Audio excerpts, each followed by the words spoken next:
好，各位，我是 Tim， 欢迎收看本期影视飓风。那我们都知道，一部优秀的影视剧不仅有成衣，还会有各种各样定制的戏服。那比如《沙丘》里面全手工拼接而成的沙色长袍，《黑白魔女库伊拉》里面有各种旧衣服，还有报纸拼接而成的垃圾裙，《黑豹》里面兼具异域风情还有未来科技感的连体服。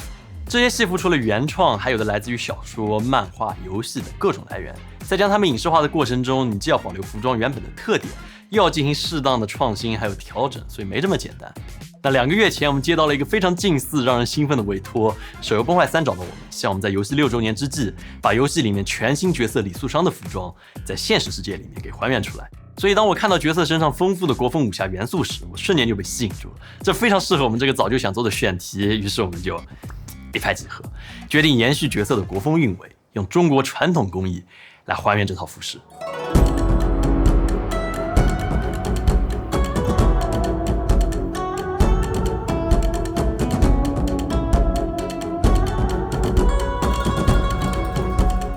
苏绣是中国4大名绣之一，至今已经有2000余年的历史。苏州一带是苏绣的发源地，而其中的佼佼者姚建平老师的艺术馆就坐落于苏州的木渎古镇。现在我们所在的地方就是姚建平刺绣艺术馆，而这位就是苏绣非遗传承人姚建平老师本人。姚老师好。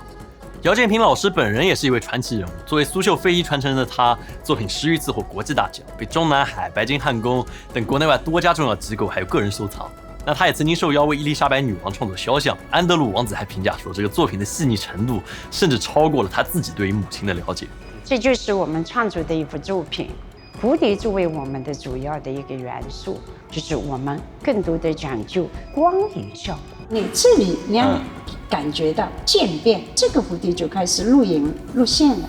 回到这个中心，这朵花绣得特别立体，它是要考虑整体的。我觉得这真的有异曲同工，就像是电影他们会把视觉主体往中心引，然后边上会有暗角或者会有那个。对，就这个概念。苏绣的精细呀，在这个题材当中淋漓尽致的呈现。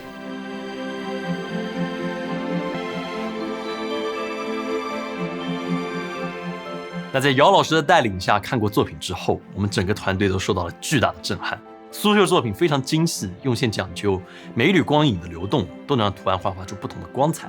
那和影视作品一样，讲究构图还有明暗的关系，需要你耗费大量的时间还有构思再来创作，而且它没有重来的机会。那在看完之后，我现在总算是懂了《甄嬛传》里面夏冬春的这个底气到底从何而来。我这身衣裳啊，那可是苏绣。当然，我们这次来到苏州，最主要的目的还是还原《崩坏3》角色李素商的服装。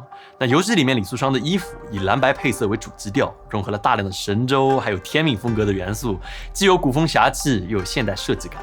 那因为游戏里面的效果和实际穿戴效果之间肯定会有这么一点差异，所以姚老师和苏绣团队也对设计稿进行多次调整，在100余种针法中进行选择，完成刺绣转换，最终和我们一起确定了设计方向。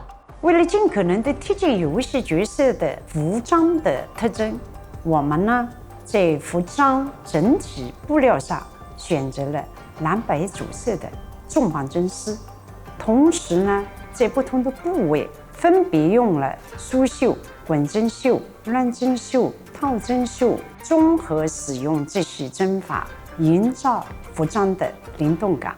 同时考虑到服装的实穿性，我们这次在右肩的立体结构使用了更加稳固的 EVA 材质，前胸和背部则使用了皮革面料来作为衔接，我们还把一些部位的布料进行了增多，希望大家理解。那在确定了魔改之后，我们正式启动了服装的制作。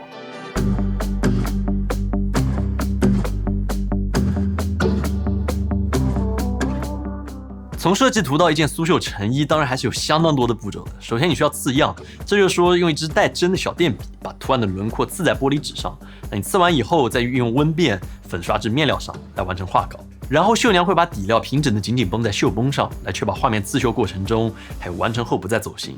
那刺绣里面每一个色系就有几十种颜色，那实话说我自己是根本分辨不出区别的，但绣娘她就有本事把它们分得清清楚楚，再根据绣稿从许多相近的颜色里面选出最适配的颜色。那在准备完成开始刺绣之后，你还会看到他们执行一个非常非常神奇的步骤，这个就是看着很简单，但真的很难，叫做分丝。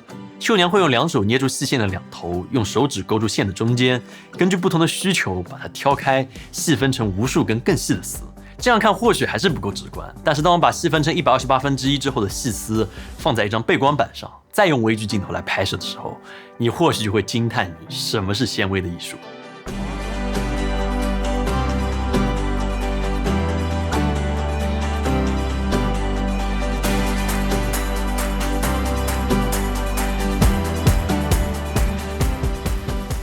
最细的那根丝几乎是到了肉眼难以辨别的地步，我不知道你能不能在视频里面找到那根最细的丝线。其实我在看原素材的时候都很难找到它，这个对于 B 站的编码应该是一个非常大的挑战。你可以试试能不能找到它。那配合着不同程度的分丝、不同的色彩搭配以及多变的针法，刺绣就此开始。根据绣稿，10几个绣娘开始分工合作，为每一处的不同图案注入斑斓的灵魂。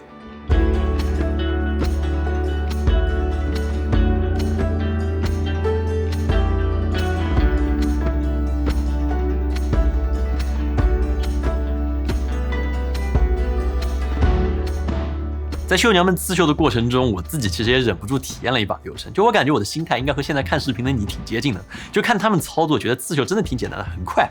但是实际上，过了。哎呦，它怎么掉下来了？啊！哦，不好意思，我拉反了。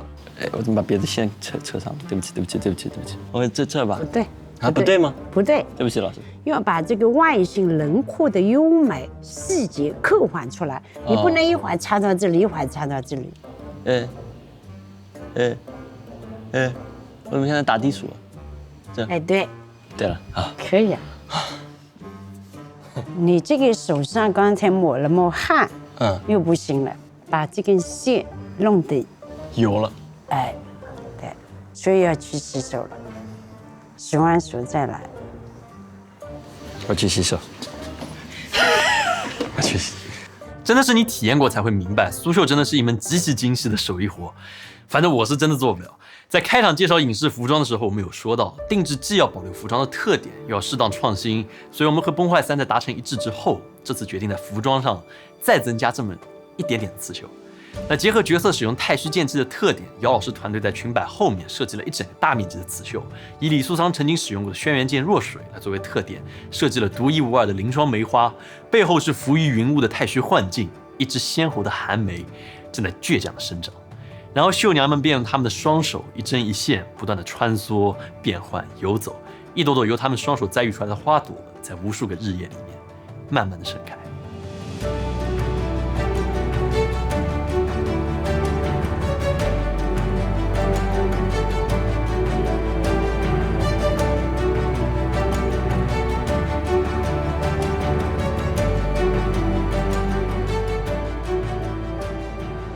当不同部分的布料裁剪还有拼接之后，一件苏绣版的李素桑成衣的样子也就慢慢的展现在了我们的眼前。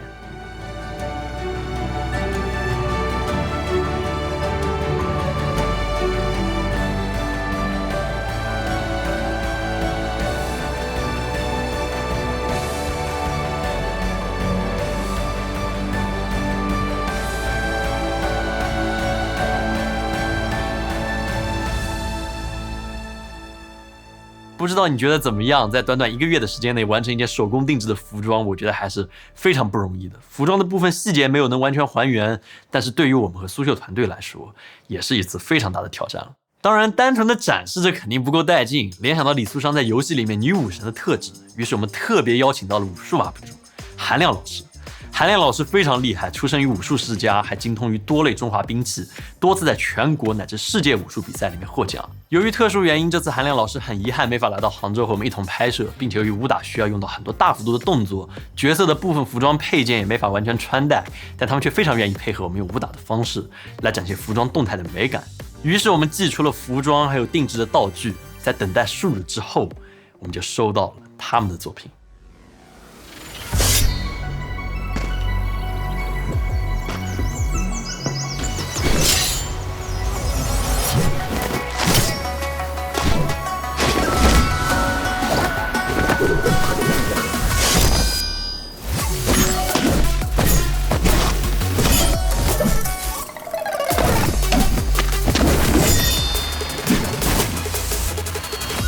以心为鞘，以养利剑。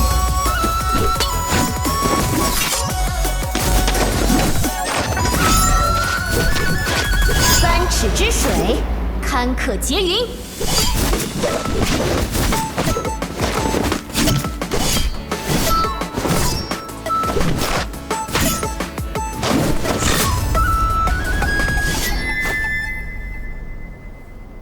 不知道你看得过不过瘾，但真的非常感谢韩亮老师用他出神入化的剑术，尽最大可能为我们展现出了这套服装灵动飒爽的美。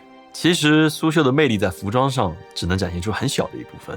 这次到姚老师工作室进行拍摄，我们才了解到，一幅完整并且优秀的作品，通常需要10几个绣娘共同自绣数年，不断的钻研，10年磨一件，才能把它做成。以前的苏绣呢，大多数都是为帝王服务，而现在呢，我们的条件好了，苏绣呢逐渐成为一门独立的艺术品。那么作为我们创作者来说呢，绣娘要学习造型、色彩、结构、透视，以及有各种针法的训练，需要耗大量的时间和心血。每一针每一线都是属于我们中国人的内心认真和专业。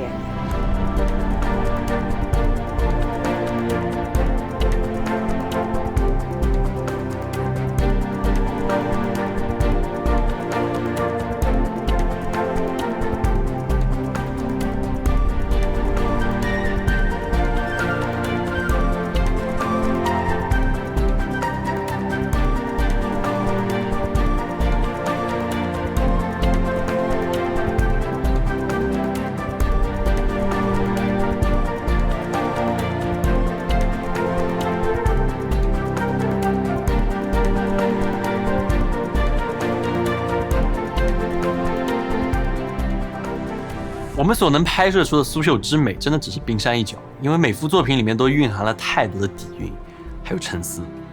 那其实这里还有一幅作品想要单独分享给大家，它有一个响亮的名字，叫做《我爱中华》。因为这幅作品被收藏在艺术馆里，并没有对外展出，经过岁月的洗礼，已经有了褶皱，但是它依然是我最喜欢的一幅作品。里面有56个民族，112个人，每个人的神态还有服装，它都不一样。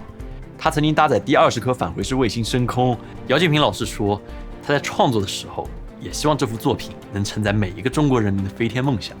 这里面有我，也有你。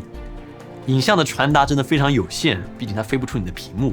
但希望你看到这些作品的时候，也能够感受到绣娘无数个年岁里的勾深索引，以及中国文化的深厚还有绵长。那最后再次感谢崩坏3与我们一同弘扬非遗苏绣文化，探索影像永存的意义。苏绣和游戏的结合，也是传统和现代碰撞出的最美丽的火花。那就像姚老师说的，让年轻人看到传统文化，也是一种传承。那以上就是本期节目的全部内容。如果你也喜欢的话，也请务必点赞、投币、3连转发，这会有非常大的帮助。那么我们下次再见。那这里有针，我这眼镜，我这眼镜是近视的眼镜，哎，不是老花镜。是对绣花近视好的。近视好吗？啊，那你太好了绣花了，你绣着绣着它不近视了。啊，是吗？对，那太好了，那我有天赋。